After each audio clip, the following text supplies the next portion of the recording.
Untuk menyadarin kemuliaan Tao ini, Kui Chen Shen, di sini Lao Tzu dia ada mengatakan di dalam kitab ini, dia mengatakan yang paham tidak banyak bicara, yang banyak bicara tidak paham.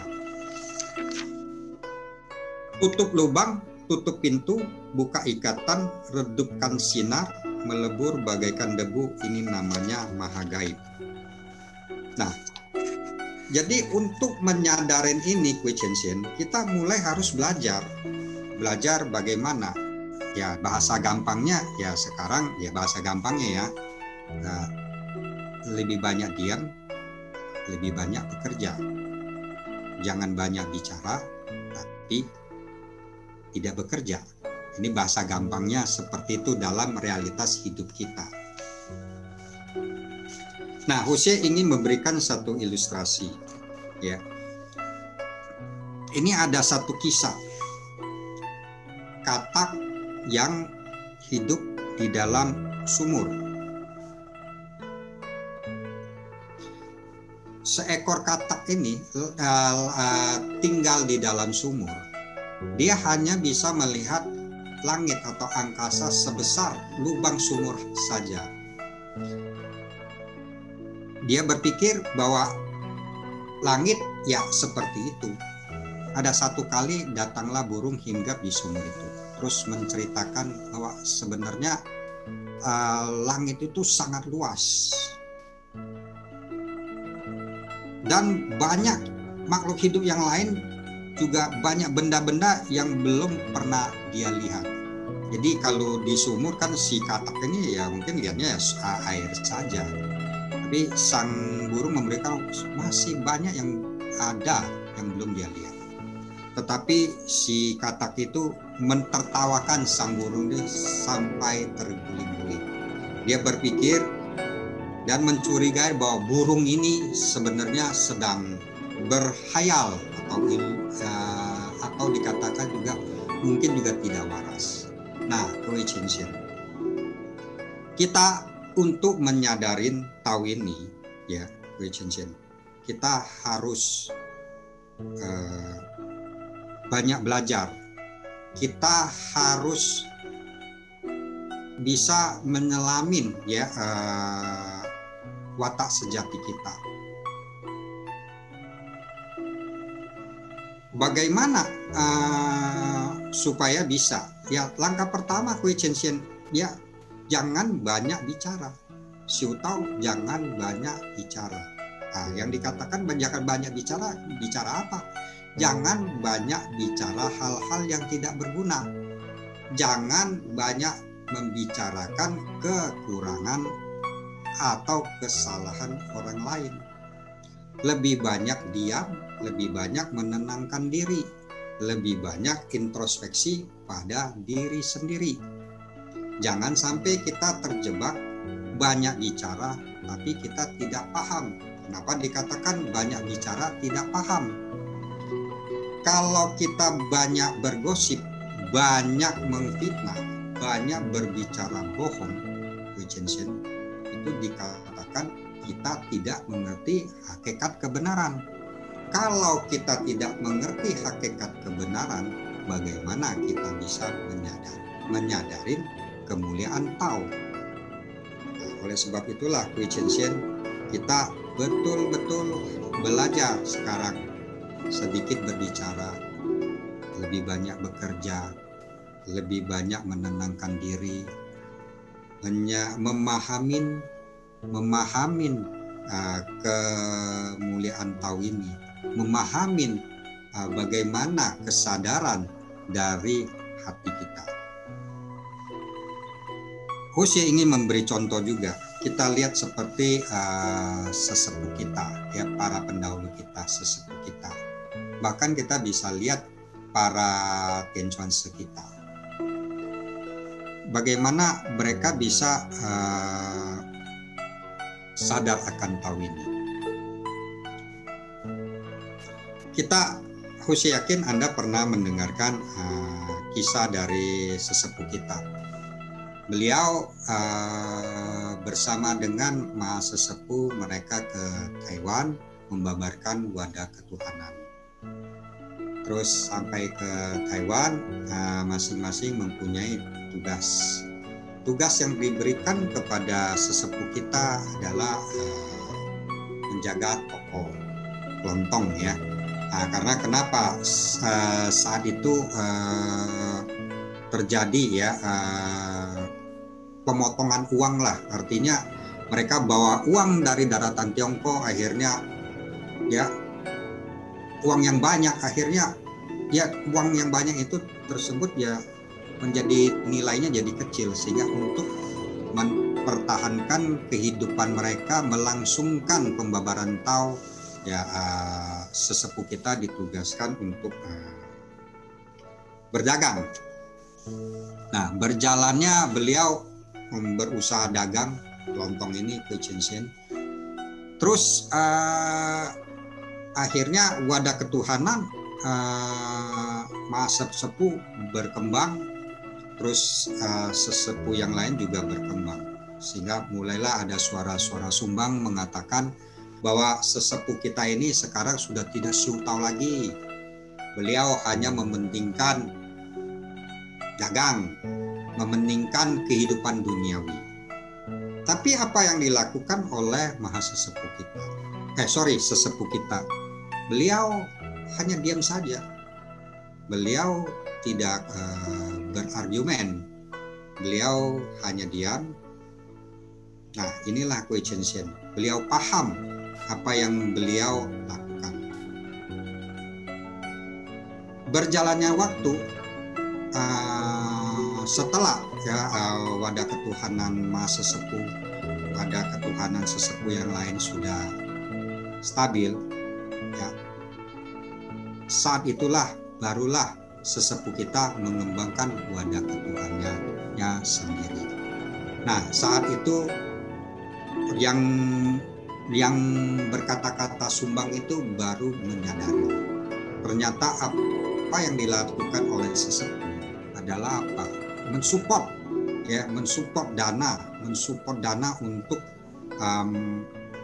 mas sesepuh, untuk sesepuh yang lain. Jadi inilah dikatakan makna tidak berbicara, makna diam. Beliau tahu apa yang beliau kerjakan. Nah, kita lihat lagi juga contoh yang lain Kui Chen Hsien ya, seperti Patriarch Huineng. Ya, beliau setelah mendengarkan ada orang yang melafalkan kitab suci Ching Kang Ching ya, atau Sulta Artar, saat mendengarkan beliau langsung dikatakan tersadarkan. Beliau langsung ingin pergi membina diri, mencari patriark kelima, ya. Terus mencari patriark kelima menanyakan, Anda datang ke sini untuk apa? Saya datang ke sini adalah untuk menjadi Buddha. Nah, beliau sangat menyadari ini.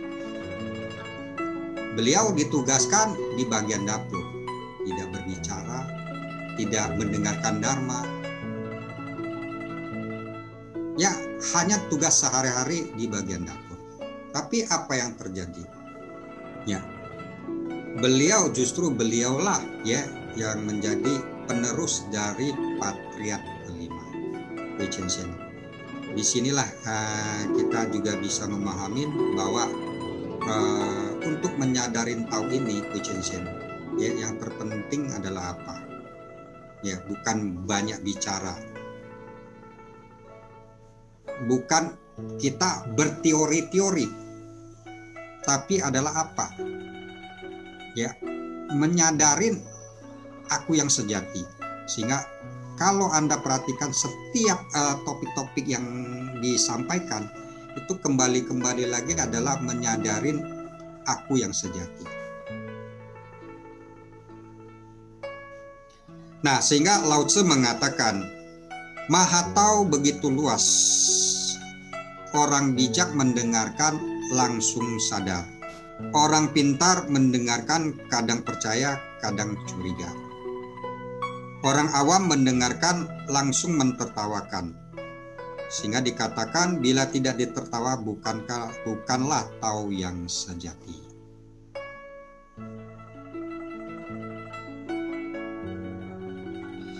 Oleh sebab itulah Kwee-Chien-Hsien, kalau kita berbicara ya harus yang bermakna, harus yang berguna untuk orang lain. Kalau misalnya kita banyak bicara tapi tidak memahamin, ya itu dikatakan penyakit untuk diri sendiri, menyusahkan diri sendiri, sehingga menciptakan kebiasaan buruk untuk diri kita yang akhirnya tidak berguna untuk kita. Contoh berkata-kata yang tidak baik seperti marah, berbohong, itu merupakan hal yang tidak baik. Nah, dari hal ini pun juga kita bisa mengkupas Kwee-Chien-Hsien. Kenapa dikatakan yang paham tidak banyak bicara? Coba Kwee-Chien-Hsien kita renungkan bersama. Orang kalau marah melontarkan kata-kata, berarti dia berbicara yang keras, berbicara mengeluarkan kata-kata yang menyakitkan, mengeluarkan kata-kata yang buruk, berarti berbicara. Coba kalau misalnya seseorang yang sudah bisa memahami tahu ini, sadar akan tahu ini, walaupun dia diperlakukan yang tidak baik, ya dia bisa mengontrol marahnya, tidak mengeluarkan kata-kata yang menyakitkan, tidak mengeluarkan kata-kata yang buruk. Usia dengan ini baru menyadarin kenapa Maha Sesepuh mengatakan kepada kita, saat orang marah, ingatlah ya kita berterima kasih kepada dia karena dia telah mengurangi satu karma buruk kita. Nah inilah Kwee-Chien-Hsien, pemahaman kita ini yang paham tidak banyak bicara, ya tidak berbicara yang tidak ada gunanya. Tapi kalau orang yang tidak paham, ya seperti dia marah, dia mengeluarkan kata-kata yang tidak semestinya, ya berarti dia tidak paham mengenai hukum sebab akibat. Mengenai hukum sebab itu dia sangat tidak jelas. Oleh sebab itu Kwee-Chien-Hsien, marilah kita betul-betul harus menyadarin dengan baik bekerjanya hukum sebab akibat. Tadi Husia sudah jelaskan di pendahuluan di mana Culip Hante itu Kwee-Chien-Hsien menjadi bodoh, tanda kutip menjadi bodoh, ya dikarenakan ya kehidupan lampaunya yang mentertawakan kebodohan orang lain. Nah, sehingga Kwee-Chien-Hsien dari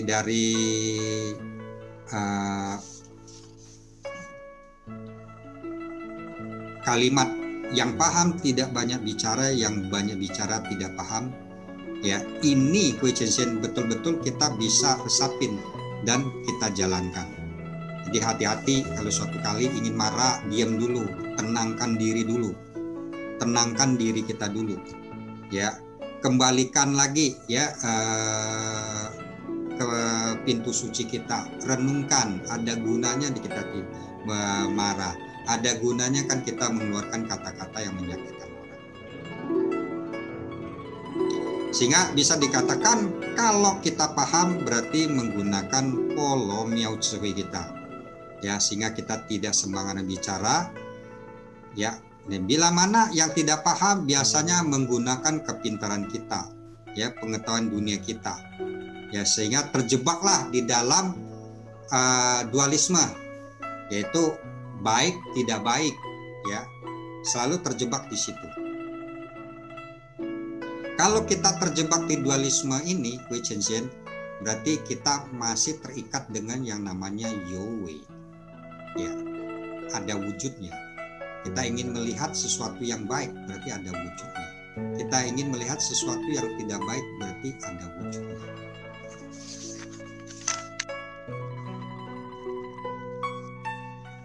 Oleh sebab itu dikatakan quiescensinya, kalau ingin mencapai puncak Tao, itu kita harus meniadakan 4 wujud, yaitu tiada aku, ya, tiada dia, tiada mereka, dan juga tiada umur panjang. Jangan terikat dengan itu. Jangan terikat ini punyaku. Itu dia yang salah, mereka yang nggak benar. Oh, saya bisa hidup selamanya. Ya, kita tidak terikat dengan itu. Dan tidak terikat dengan 3 hati. Hati lampau, hati kini, dan hati yang akan datang. Tapi seharusnya kita kalau bisa memaknai ini quiescensian, barulah kita bisa kembali ke kosong kita yang sejati. Kalau bisa kembali ke kosong yang sejati, inilah baru dikatakan timbul kapasitas sejati kita. Tapi memang ini tidak gampang quiescensian, ya. Berusahalah kita, ya. Mulai dari bab kalimat ini. Jangan banyak berbicara yang tidak ada gunanya. Lebih banyak diam, lebih banyak introspeksi diri, tenangkan diri kita.